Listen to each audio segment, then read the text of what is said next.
What's up, guys? We're back with a come up uncut. So we're out here in Soweto. We're chilling at Lebu's Backpackers, man. It's gonna be great. We're chilling with the ever so humble Ntsiki Mazwai, you guys. I really hope you guys enjoy this episode. Thank you guys again for tuning in, man. Appreciate it.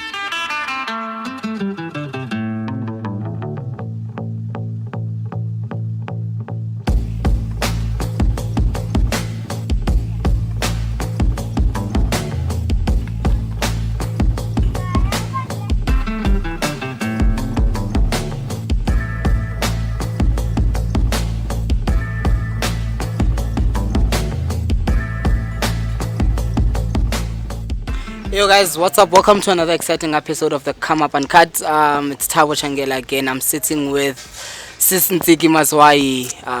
This episode has been planned for the longest time, an entire year, but finally she's here. Sis Ntsiki, welcome to the Come Up. Hi Tabo, thanks for having me. Why did it take you so long to pull through? I think that you must earn your space with the queen. You know what I'm saying? Have I earned it? To make sure that, yo, man. No, I'm joking. You know, life happens at its own time. For sure. And for I sure. think that this is the right time for it now. Also, I'm in a better space. Wahopola 2020 and 2021 was a bit rough. Hectic. So you might have had somebody else, a different personality, but now at least you've got. Are you calmer? COVID is settling down. Now we're like, okay, guys, we're all cruising. broke. What can we do? Sisokola soke for real, you know. What's been happening though in your life? Girl, boyfriend? You know, I'm trying to focus on work right now. Like we were saying, COVID really messed with artists and our whole industry died. So now it's starting all over again and figuring out where I'm going with my art. Now I've just turned, I'm 41 now, so... When is your birthday, if you don't mind In September. asking? Oh, okay. I'm a September baby. Are you throwing a party? Heritage baby. I always have parties. Are you invited? I'm that girl. You've definitely invited. Romeo, did you catch that? I always do this. I always put them on the spot. No, you can come. You can so come. Last year I had a Caribbean party. You know, I always have parties. I love people. I love laughter and fun and music. Yeah. So definitely. But I've just entered my adult years. So now I'm having to figure out, okay, what's the real... What am I really here for? My youth is finished. And, you know, the other kids have come in now. I'm a piano kid. Exactly, yeah. And they are really like... taking the media space by storm. Yo, I've like retired. I'm like, oh, okay, no, they got this. So, Orongo came out 2008. 2005. 2005. Yes. I'm 8 years at the time, right? I actually saw that. I didn't know that it was your song until later on in life. I think I was like 21 when I found out. Oh, Sis Ntsiki Orongo. Yes. Put two and two together. But I remember in those times I was Bloemfontein and everyone was pumping to that song. It's so interesting. A lot of people, a lot of youth, it takes a while to make the connection with, oh, this is the girl of... you know, what a blessing. Yeah. We never know how our art is going to be received. So when it does that, it's such a privilege, such a blessing, such a honor. Yeah. I mean, I still eat from that song. So Really? I'm so thankful, yes. It still pumps though. It's still, people, you know, It so still pumps. I'm so happy about that. Was that I'll your always debut be song? It kind of was. It kind of was. I've always been an independent artist. So that was the song that got into the mainstream. So I guess... How was transitioning from you being you and now everyone has attention on this Orongo song?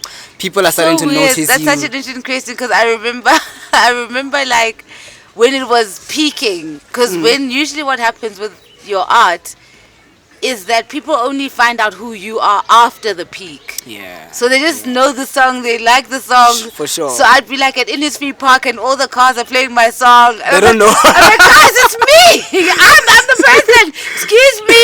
Hi, it's me. Yeah. You know? So. For sure. Yeah. So luckily, how God does it is that your ego is not in time and in sync with when you peak. Oh, when you're peaking, nobody knows you. It's random. You're and then when people know you, you're no longer peaking. You just are. So somehow the universe got a way of working around your ego. What if you're lucky? I mean, some people have a crash landing with their egos. So I've been lucky enough that my ancestors know she's not going to handle this very well. So when it's popping, usually when my shit is popping, I'm going through some miserable stuff. Oh, really? Like now in my life, it's a difficult time, but I'm glowing and hey, you look good, hey? And I'm just like, oh my God, does everybody know what I'm going through? You know? So last week Sunday, I saw you on Umjolo with Azola.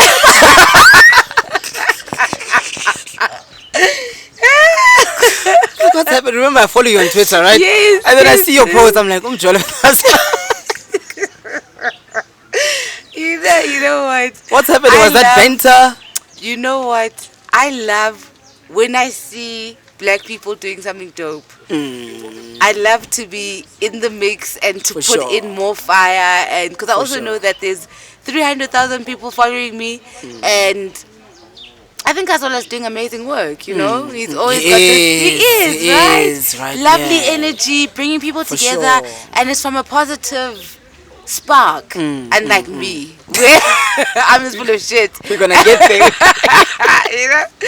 Did you get any DMs from that? Oh, I had to close my DMs. I had to put down the post. I was like, no, I didn't expect this. So basically, I think I was playing the role of promotion. Even like there's that celebrity, Colin the celebrity. Oh yeah, who I'm dating. Who always posts as a celebrity. As a celebrity, you know what I'm saying? So I'm always like, yes, I'm with the people and I'm with the street culture. That's what I was doing on Umjolo with Azola. I was thought like, you were looking. Guys, I can't pick up a person on social media, I thought guys. you were looking. No, I'm not gonna find someone on social media. I'm too exposed to do something so risky. Oh, okay. What type of person? Where would you find your ideal partner? My ideal partner is definitely not on social media. Not at all. Not on Twitter. Not at all. In fact, they just like, what is this thing? And then they just find out from the streets that Boo is up to shit there, and then they laugh and they're like, hey, Boo is problematic there. Yeah, they're just like, my wife is doing what she does on social media. I don't know. Yeah, I'm busy with my engineering or my architecture or some nerd who is, very cerebral and very unhappy. I mean, it'll frustrate me, obviously, not having someone who papang with me at events. That's what I'm saying. I can't. It's too much for me. When somebody's a lot like me, it's too much for me. I need someone who's behind the scenes, chilled, quiet, doesn't get overwhelmed by my energy, because it's a lot. I'm a lot, and I'm demanding, and I'm. So I just need someone who's just like, you know? Just your normal down just a to normal earth guy. Down to earth, very clever. He's got to be very clever. Okay. Otherwise, I won't cope. Are you race specific? You know... Would you date the other ones? The problem with the other ones is that they'll want to suppress my black consciousness voice. And it's a reality. Your blackness and your experience as a black person is a reality and something you can't run away from. Okay. So... sometimes the other ones, they get a bit bored. Which, oh man, you gotta forgive and forget, it's the past now, and you're being so negative. So that would be, for me, problematic, because I don't want to put down my voice. I want to speak for black people. And you've done that quite well. In a weird, interesting way. I know. So let's talk feminism. By the way, last month we shot an episode where someone asked a question to us, what does it mean to be a feminist, right? And I said I'm not going to answer that question because we're going to have Ntsiki on the podcast. She will answer that question. So I'm asking you this. What does it mean to be a feminist in South Africa? Let me tell you guys, they like to make it seem like it's a negative thing because it's confronting patriarchy and toxic masculinity. And men are comfortable in their male privilege. I mean, we know. Exactly. Who doesn't mind not washing the dishes or being expected to be done? You know, you guys have had a nice free ride for a while. True. So anyone who's going to challenge that it's not going to be easy to challenge that. So feminism basically is about gender equality. It's not about women being better or superior. It's just about gender equality. It's like, can I just have the same access to jobs? Can I have the same access into spaces? You know, can men also equally be responsible for the domestic life also? So it's just basically about gender equality. And I hate how they've made it so this toxic narrative, or it's some negative thing. There's nothing negative about feminism. It just means I, as a woman, want equal treatment. I'm tired of being in a boardroom where there's 10 men and only me. Can we have just gender equality inside the boardroom? Yeah. Because the thing, you guys don't want to give us girlfriend allowance. So I'm like, yo. So what must I do? You know what I'm saying? I can't get into the boardroom. Exactly. I can't get my girlfriend allowance. Where do you make a living? You know what I'm saying? So I was watching. Then you call us sex workers now when we want to have. Slay queens. You know what I'm saying? I'm like, no, guys, pick a team. So I was watching T.I. You know T.I. the rapper in the US. He has a podcast. He was speaking to Taraji, the actress, right? And he said he does not believe that men and women should be equal. He said he believes. Now listen to this. He believes that women are more superior than men. Oh, mentally, yeah. And what needs to happen is men need to step up and get to that point where we respect women as being superior. Because he says even in the nature, you give a woman a seed, she gives you a child. Yeah. You give her a house, she gives you a home. Exactly. And I agree with that. I feel like we need to respect women more. And I think this thing of equality, it's women just saying, guys, okay, we know that we're here, but we're just going to give you the bare minimum because you're failing to step up. Yeah. What are your thoughts on that? Do you believe definitely. that women are superior than men? You know what I believe? I believe where men are physically stronger than women, women are mentally stronger than men. Sure. So that's why you'll see more manipulation in my sister's department, but then you'll get the violence from the men, you know? Yeah.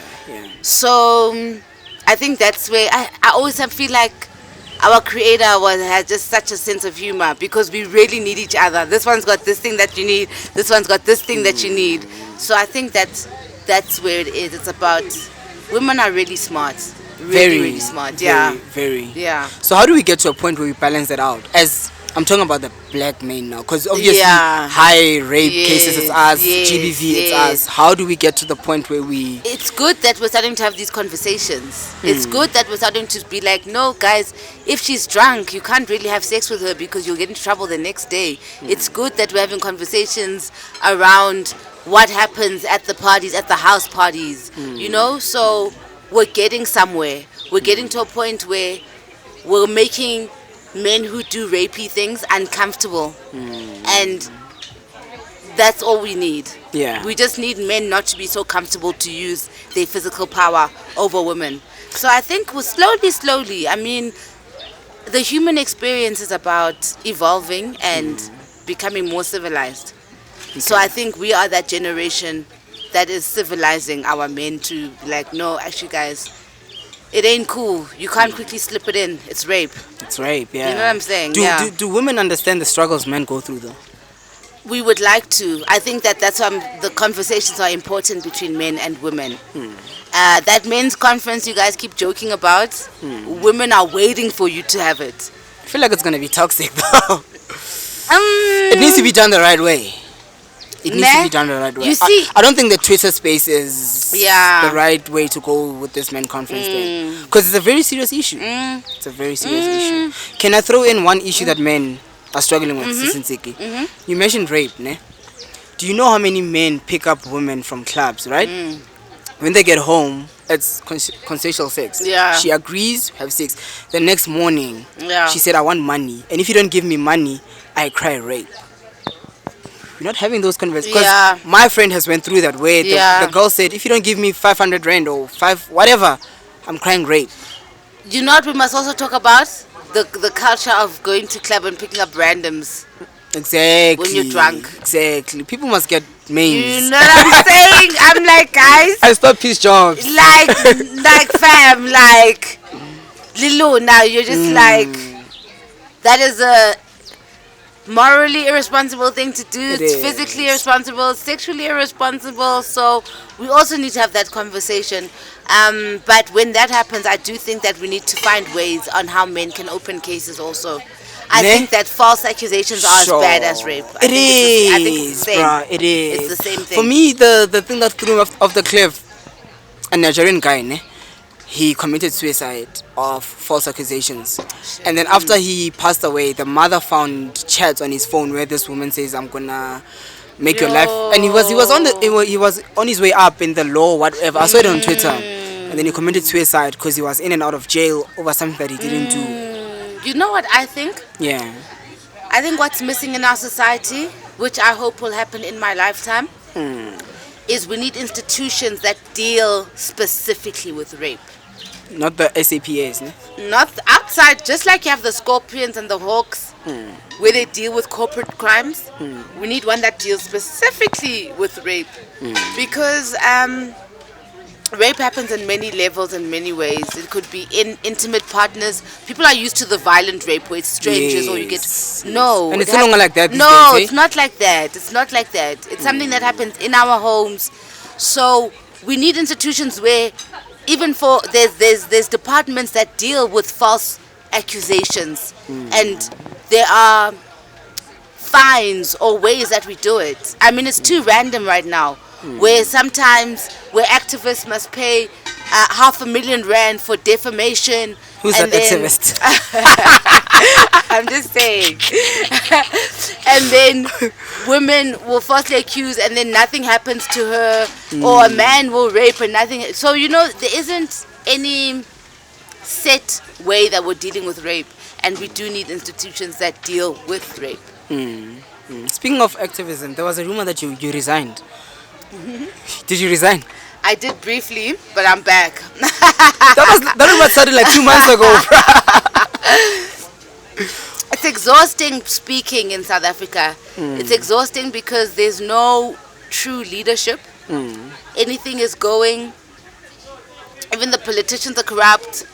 The judiciary is corrupt. Sure. Everything is corrupt. Sure. So it's like, what's the point of trying to be a good person, trying to bring positive change, if you're living in filth anyways? Yeah. So I was just like, man, fuck this shit. I'm just going to focus on my art.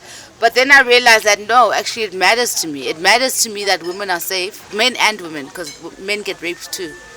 It matters to me that we create a society that's rape-free. Is rape and GBV only issues in South Africa? And corruption? No. I mean, I'm heavy on the race politics as well, and black consciousness. Let's talk about that.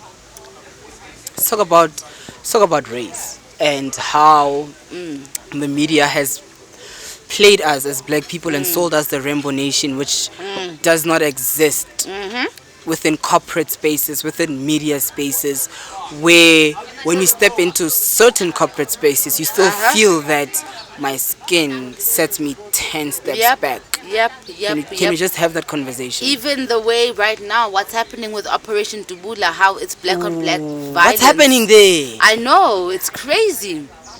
So it's valid that people have got no jobs. It's valid that there's drugs. All these concerns are valid. But you can't just pinpoint at Africans and say they are responsible for all of this, right?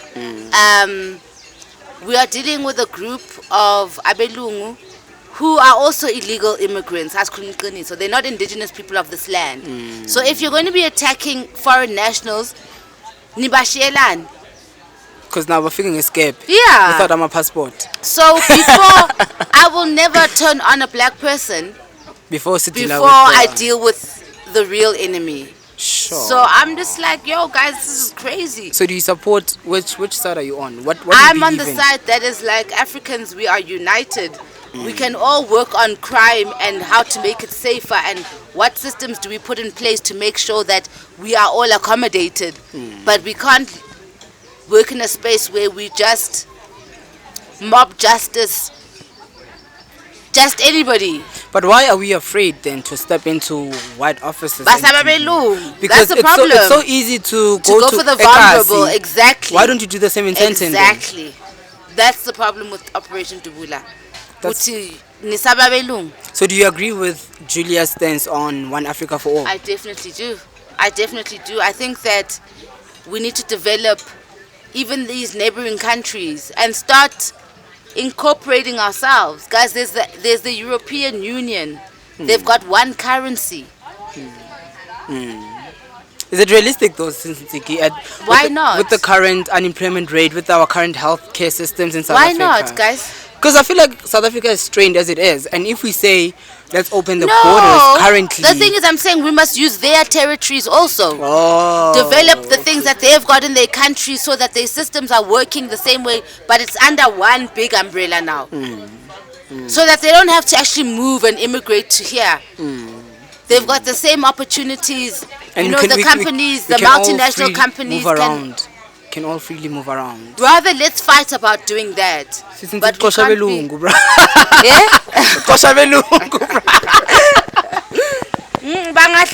but as long as they're not... No, I'm like, yeah, they were sitting here and then they heard you get aggressive and they left. Sorry. Sorry. Yeah, so I think that the same grace and compassion we've shown to white people, we can show to other Africans. Especially from different nationalities. And the drug things, the cops are involved also. How are the drugs coming into the ports? It's not foreign nationals who are controlling the ports of entry for drugs. We don't make drugs. We don't make drugs in South Africa. No, we don't. We don't. So who's controlling them? And we even got... We know our local drug dealers also. They stay around. We know them. We all know their names. Exactly. We have kept quiet right now. Exactly. Because that's full of bulao. Yes, but we know who sells drugs. We don't want to be killed like the DJ. But we know. You know what I'm saying? So it's just like, yo. Hey, you're throwing stones, bro. I hope people catch these things. Because you're throwing stones right now. We're like, it's not the foreign nationals or the drug dealers, guys. It's not. But then, here's the thing, Ntsiki. Do you ever think South Africa will get to that point where... No, it'll never. Not South Africa. Africans. Do you think Africans, we will get to a point where we respect each other? You know what? We have to work on it. This is an issue of self-hate. Sure. Black people are... Do you also believe that? Definitely. That's why it's so much easier to attack the black people in Magas. Because we hate ourselves. It's easy for us to put violence on ourselves, and we're scared of white people. We won't do that to them. So, we'll never get to a place of harmony ever, because this is life and good and bad exist.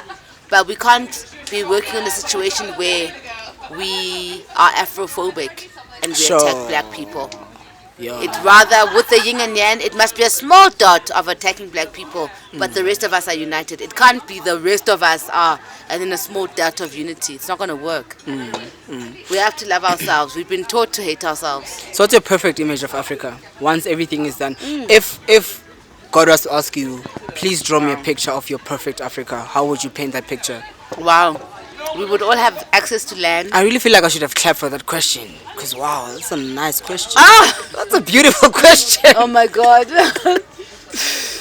Yeah. I want us to have land. Because right now, in Makasi, there's like 20 people living in one household. So us African people having land in Africa. Spatial freedom. We own our land in Africa. We own our land. It's just spatial freedom, because this cramped up thinking is affecting how we... It makes us desperate. I want people to stop wearing weaves and looking like abelungu. People must be comfortable in how they look, in their blackness. Black women must show off their hair. Black men must stop cutting their hair also, because it's the same. I feel like I look cute with... I think it's gorgeous. Am I gorgeous? Yeah. Please look at the camera and tell them that I'm gorgeous. He's gorgeous, guys. Thank you. Thank you. Thank you. Yeah, so I want black people to do because black people are very creative and talented.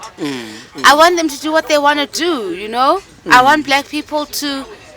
We used to live so happily before colonialism, We did. We used to build empires if you look at pictures of Great Zimbabwe, it was like a gated estate with music and animals and dancing and, just our blackness. Right now, Steve, we're trying to chase the bag. We're trying to be white, We are afraid. I think what's happening is we are afraid to shake the world like our ancestors. They were not afraid.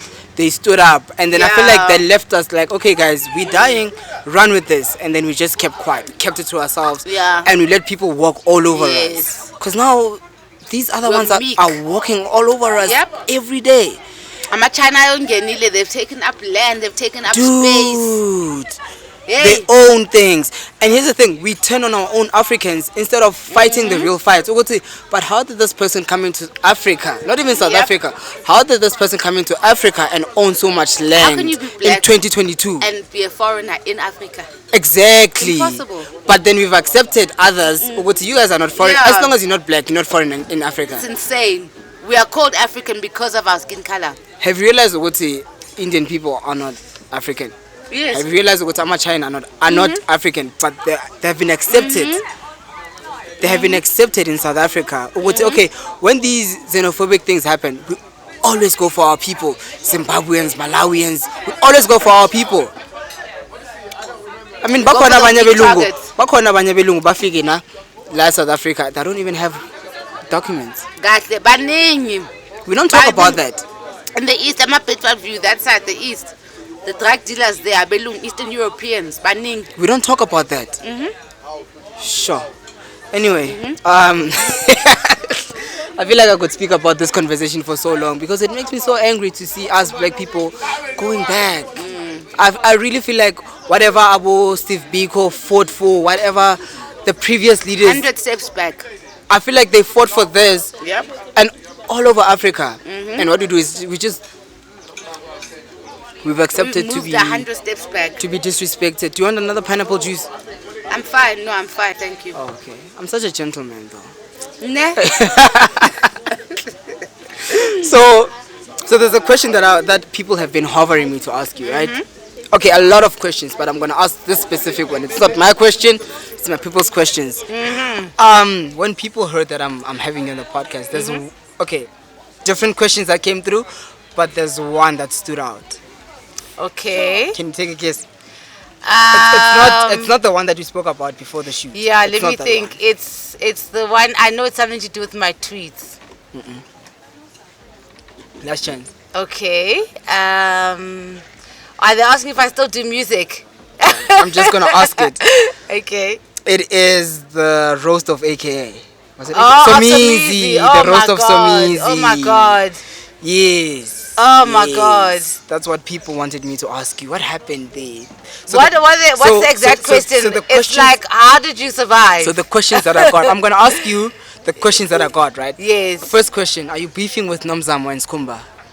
I don't know them. So before the roast, you've never met Nomzamo and Skumba? I don't know them. So what happened there?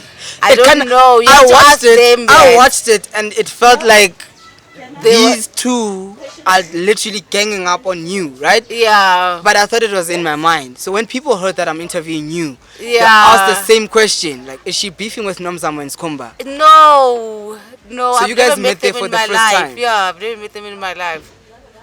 Really? I know. My life is very interesting. My life is very interesting. I get people worked up emotionally. No, let me just try to get this right? You are with people on the panel that you've never met before.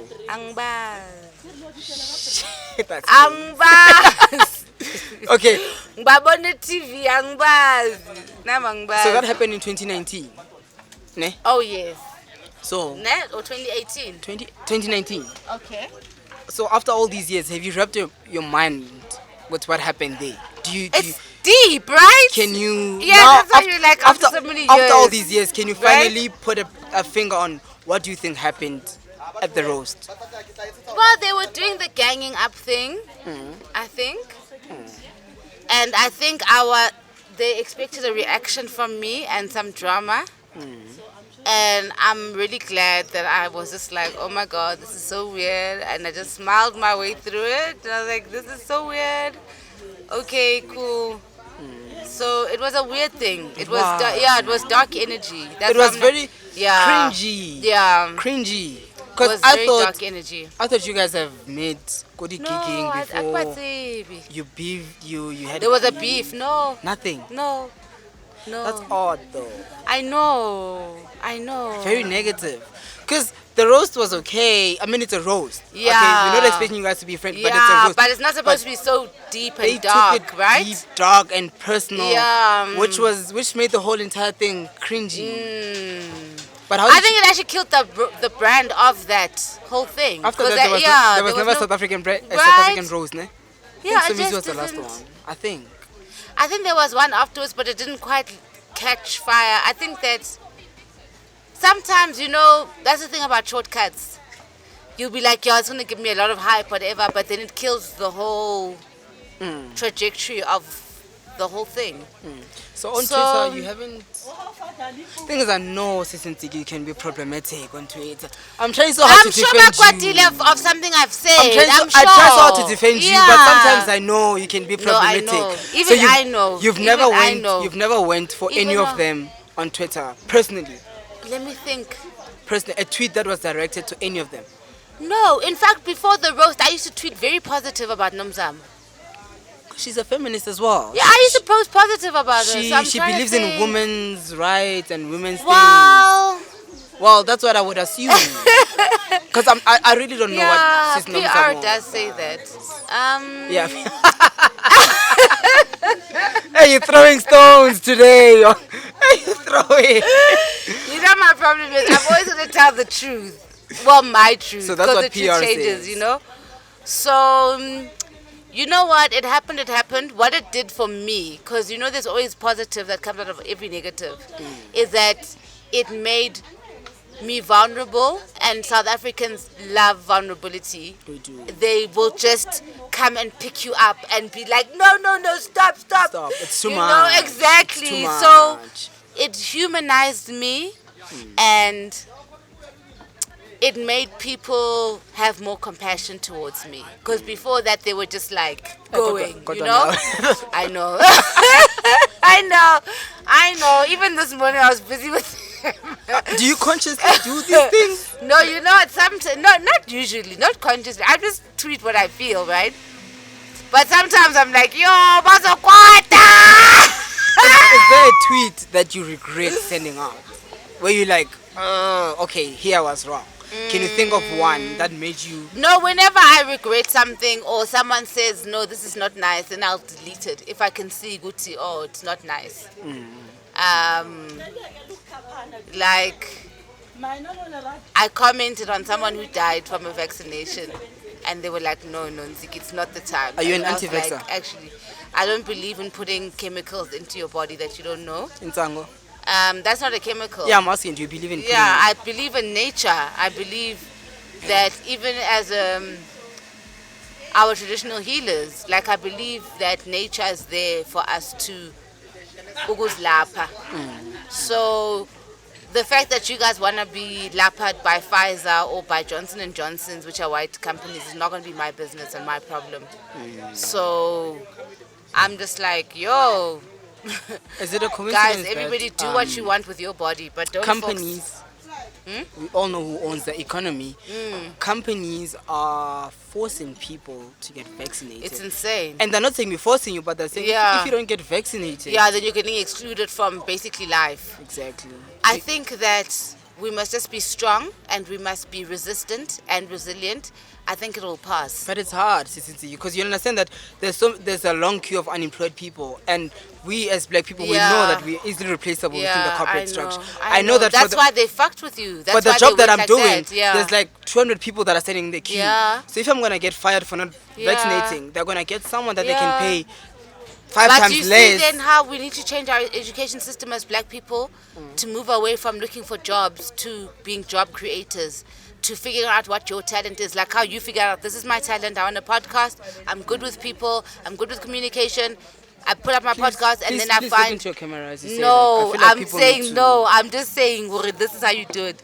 Then you look for sponsors to sponsor your talent, so I know not everybody is gifted in the same way, but... Yeah. everything, all the jobs that we're occupying are needs that are needs. So why do we feel like these needs can only be satisfied in a white way, in the mainstream way? True. So I just think that there's more talking and more ideas we need to support our black economies more, because we don't. We lip service it. We're like, oh, I support black business. On Twitter. But then in real life, you guys are drinking Verve, wearing Gucci, and so it's not aligned. What you're saying is not aligned with what you're doing. So I don't know. I don't know what it is. But we cannot also run away from the fact that black-owned companies have proven to be dodgy at times. So have white-owned companies. Yeah, but listen. Black companies have proven to be dodgy. And remember, black people are we're still sensitive. Ranyatsana. It's like we're gonna try, ne? And then if you're gonna step into if let's say you have a weave company, and then I'm gonna be like, okay, let me test out this black thingy with Ntsiki's weave company, and then you scam me. That's it. But not all the black companies are scammers, guys. True. That is a self-hate thing again. We need to just work on our consciousness. Can you please just describe the self-hate thing? Because Julius has said it a lot, but what is thing where black self-hate? It's the thing where you hate being black. And it's understandable, because when you're black, you don't have access to anything. You don't have access to the resources. You are in the ghetto. The black experience is very... It's not cute. It's not cute. Look at our hair. So, we hate our hair. And why do we hate our hair? There's no reason. So, black people, because of our experience in the world, we believe now that blackness is a disease and we want to be away from it. And oh my God, black is poverty. But we just need to change how we think about blackness. I think a lot of our damage is here. It's not in the reality. If we fixed here, then we could manipulate what's happening. In your podcast with Mick, you said something very important, man. You said, we've been taught that if you don't have a weave, if you don't have makeup, if you don't have these accessories that media sells us, you're ugly. We've been consciously taught by the media that's controlled by Western culture. If you have dreadlocks, you must be westernized. If you have this big beard as a man, you're untidy. You're very untidy. You cannot step into my office. So that's why it's so important for black people to stand up for themselves, to take out their hair, for the men to grow their beards, to be like, tag. Don't shave and shy down. Stand up and be like, this is who I am. But some of them can't grow beard. Where's Romeo?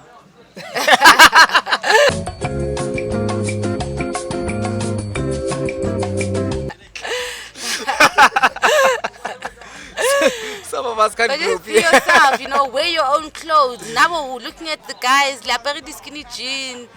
And we're like, I'm like, guys, you know what? Actually, the African outfits are actually very nice. Just get used to them. They're actually very nice. What's your take on Indoda Must? I'd love girlfriend allowance. No, you know what? From a female's perspective, before you answer that, from a female's perspective, what is girlfriend allowance? No, you know what? I don't think anybody must anything. I think that people must get together because they like each other and they complement each other. There's nothing I must do. There's nothing he must do. He's not responsible for my financial well-being. I'm not responsible for his domestics. Everybody must get to the relationship being able to manage themselves. And then we'll figure it out and align ourselves. But there's no indoda must nothing. No. Everybody must everything. Yeah. Everybody must just contribute what they do in the relationship. Yeah. And your take on slay queens? On? Slay queens. And I call them slay queens because it's a term, a culture. But it's a negative term, you know that. It's a cultural term, and I'm very careful to call women that. And I would never see a female pause and say that's a slay queen. Yeah. Because I'm very, very sensitive to judging people based on appearance. Yeah. But I think... I remember them going through the craze of, I'm going to slay. And that's how the phrase came about. Guys, Akbatlu buy in trouble. I've quit being a troublemaker. When did you quit? I've quit. When did you quit? Now. But what's your take on the women that are dependent on men? Ukuthi, you're gonna pay my rent, you're gonna pay my this, you're gonna pay my this, and all you have to do, and all I have to do is provide you with sexual pleasure. You know, everyone can do what they want, but everyone must know that there's consequences. So that kind of career is limited. And yaphela. Yeah, phela, by 30 years old, it's not really, it's like a soccer player. So as long as you know that, then okay. There's always a younger soccer player coming through the ranks. Yeah, as long as you know that if that's the route, it's like a soccer player. If you were to say something to Black Twitter, what would you say? I would say stop being mean for likes, and oh gosh, they're gonna say that I must also stop being mean for likes. But when are you not mean for likes? You mean I'm for your telling the likes. truth. Yeah, I'm just being like, yo, this is what I think. Okay, let me change that. Okay, Black Twitter. What else? So Black Twitter is sitting in front of you right now. Yes. Like, let's say that's Black Twitter. Everyone You on know Black what? Twitter, they're looking at you. What would you say to Black Black Twitter Twitter? is the fucking coolest thing that ever happened to Twitter. Like, white people can't do without black people. That's all I can say. There is no hype around white Twitter or Is there white Twitter? European Twitter, you know? That's what I'm saying. Or Indian Twitter? There's no hype, exactly. Chinese Twitter or some shit. So we must own the fact that we are the leaders of creativity of black people as black people. That's why I get so annoyed when they imitate whiteness, because I'm like, you're so creative, you're black. What are you doing imitating vanilla? We spoke briefly. I think we're gonna close because of the sun. Yes. We spoke briefly about your umjolo with Azola and your type of man and stuff. Now in a more serious space, are you looking for relationship? Oh my word. Are you in a relationship? I am in a relationship with myself at the moment. Awufuna ukujola? Angifuna ukujola at the moment. I enjoy variety, I've noticed. What does that even mean? It means that I feel like when I'm in a relationship, I feel like I'm tied down. Yeah. So you're different. Because I feel sorry for the other guys that I've let down. You prefer different sales shapes. I'm just like, oh man, I don't want to be thinking about. I've just realized that about myself. So that yes, I feel when I'm in a relationship, I really feel sorry for the other guys. Who's the other guy? The other ones that liked me. So and I could have had a thing with. So Manje, you prefer to freelance? Now I'm like, yeah. Yeah. I'm a freelance.